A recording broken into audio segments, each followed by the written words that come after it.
at this. And I'm going to do a broader story on this later today because I noticed a very specific pattern coming out of the mainstream media. It's almost in concert. It's like they all got the same email or something. This is from the Globe and Mail, but the Toronto Star is guilty of this too, and there's another news outlet also who they have it reads like Canadian press copy. So when I say that, if you're outside of the news business, you'll see the same Headline. article republished in multiple stories. It's the exact same story by the exact same author. And so, of course, it's going to be the exact same. They've just bought the article and then they republish it. That's not what's happening here. These are different authors writing nearly identical stories that read, and this is the gist of it, in the wake of the Tumbler Ridge shooting, false claims about trans people spread online. And it said, before the shooter was even identified, speculation around their gender identity was proliferating across social media. Why do you think that is? I said this yesterday to somebody, that stereotypes are stereotypes because they're largely true. Like there's always some truth to the stereotype. Why do you think everybody's brain went to exactly the thing that turned out to be true? Why do you think that is? But anyways, they go on to say that they go after Elon Musk, who has his own family's been touched by this, libs of TikTok, Matt Walsh, Andy No, and Matt Walsh had a run-in with Jesse Strang 3 years ago. That to say that this will lead to the stigmatization of trans people. That's not what we're talking about here. But we have to acknowledge the pattern. Otherwise, this is going to happen again. There's a pattern here. You know, it used to be that school shooters were disaffected young men on SSRIs. And a lot of it had to do with the same reason that there would be a spate of shootings down at the post office. You know, like to the point where we don't use it anymore, but older people like me, people a little more long in the tooth, the phrase going postal was part of the common parlance because there would be guys who just showed up, people who worked for the post office in like the warehouse sorting mail, they would lose their marbles and shoot the place up.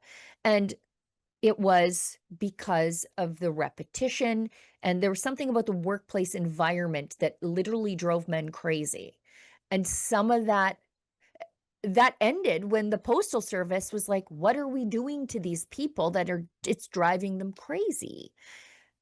And then school shooters became largely male because the same things that they dealt with at the post office, all of a sudden the post office did a big examination of their workplace culture, and we don't have shootings at the post office anymore. But then we had school shootings, largely young men, disaffected, often on SSRIs, because we don't really know what that does to the developing brain.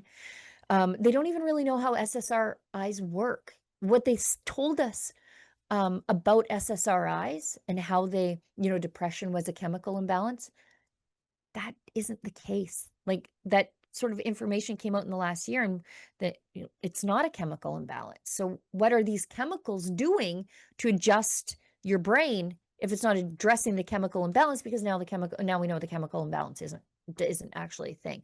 So now we've shifted from boys who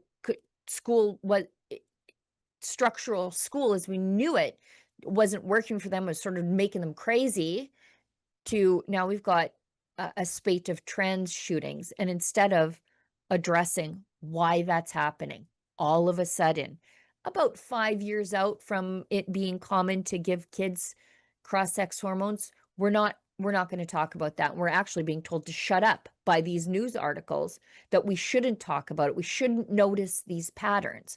We're just supposed to ignore them and I guess wait for the next school shooting.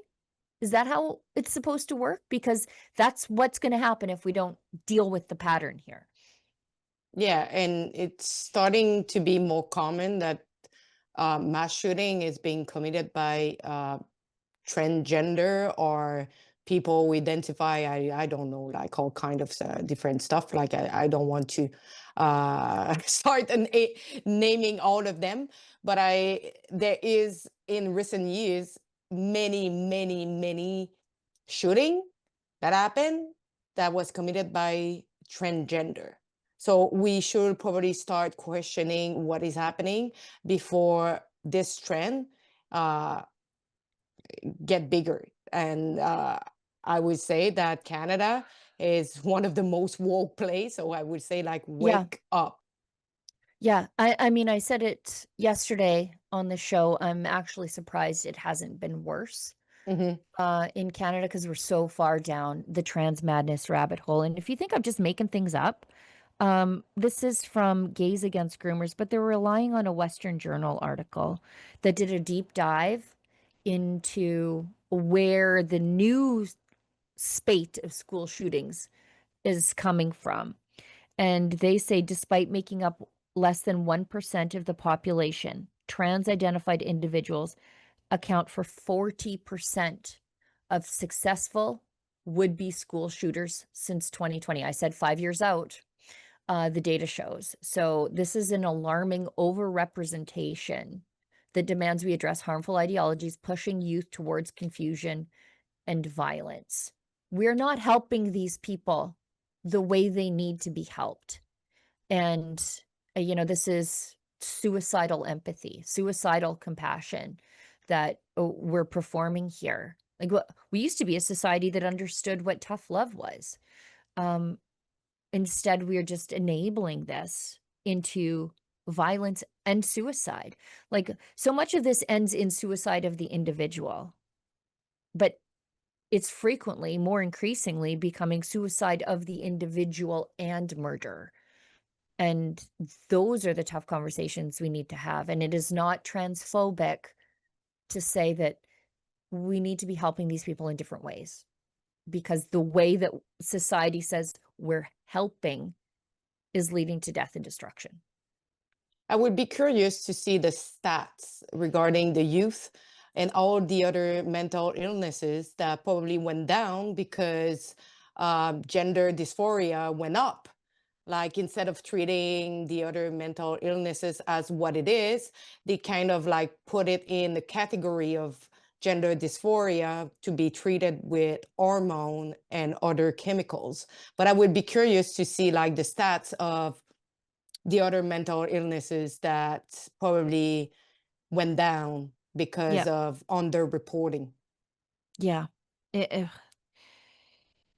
I mean, and they're not, as we saw how the police are dealing with this. And again, not all the police. I hear from guys in uniform, guys who used to wear the uniform, that are looking upon how the communications guys are dealing with this with a little bit of horror, because you see the police talking about this as though it's just a woman that did this instead of this small subset of people um, who are increasingly responsible for a lot of carnage and violence. And again, uh, these people need help, and especially kids who are struggling with gender dysphoria. We're denying them the cure, by the way. The cure for Mm. gender dysphoria is proceeding through natural puberty and coming out the other side.